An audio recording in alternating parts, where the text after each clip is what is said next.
A lot of us wake up to the smell of coffee and wind down with a glass or two of wine in the evening. But for some of us, these seemingly harmless habits can wreak havoc on our health.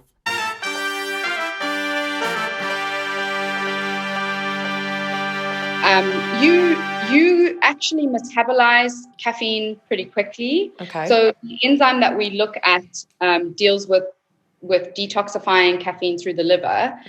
People who are fast metabolizers, like you are, tend not to get the negative effects of caffeine. So you should really be able to drink more cups without feeling kind of wired and jittery and terrible. However, I'm waiting for the however. You have the green below talks about how caffeine affects something called adenosine, which affects your sleep. So essentially, even though you're a fast caffeine metabolizer, it will mess up your sleep really badly.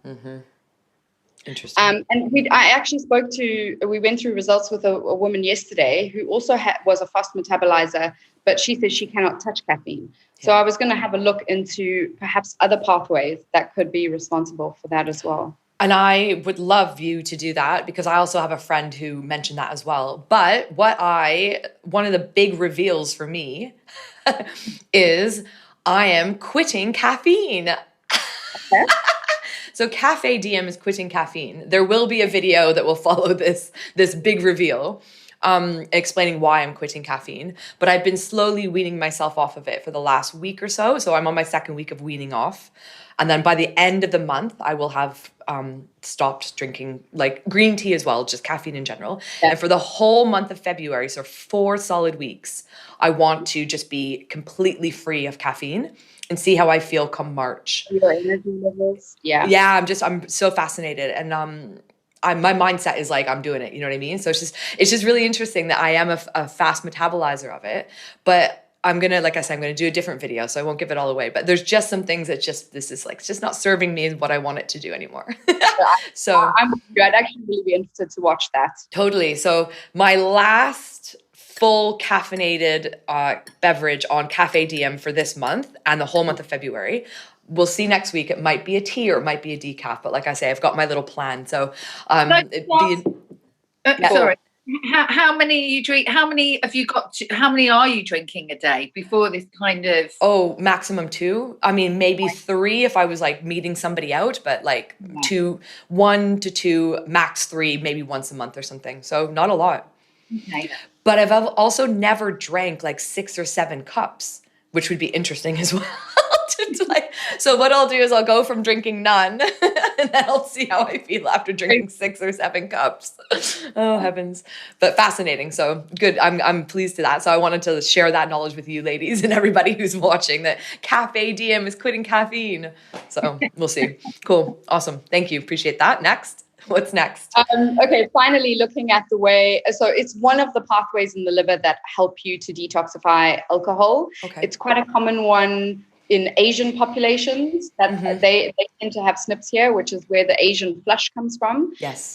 You actually convert alcohol relatively slowly, which sounds like a bad thing, but actually the next metabolite on is 100 times more toxic.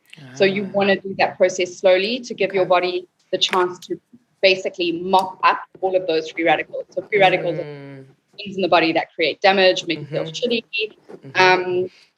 So you do that slowly, which means that you should, not that I'm advocating that anyone drinks alcohol, but it's not a massive problem for you. People who are who are fast metabolizers here really, really tend to feel it. In fact, most of them don't even touch alcohol for that reason because it makes it interesting.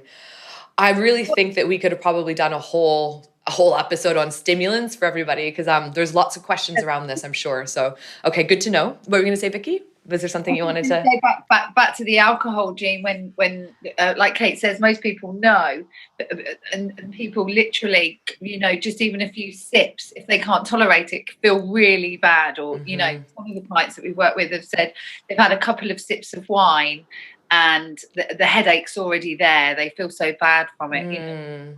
got that gene. Yeah, it's fascinating because I can be that person who sometimes has a couple sips of red wine and go, ooh, this doesn't really feel good. So it's very interesting, isn't it? So I can, again, test it, drink several bottles of wine and see how I feel. No. I'm just joking. Oh. I think that can also be just like the general state of your liver at the time. It had a lot to do. I definitely think that the liver and the gut definitely needs some repairage for sure. I'm not going to lie. Okay. Actually, that is an interesting thing.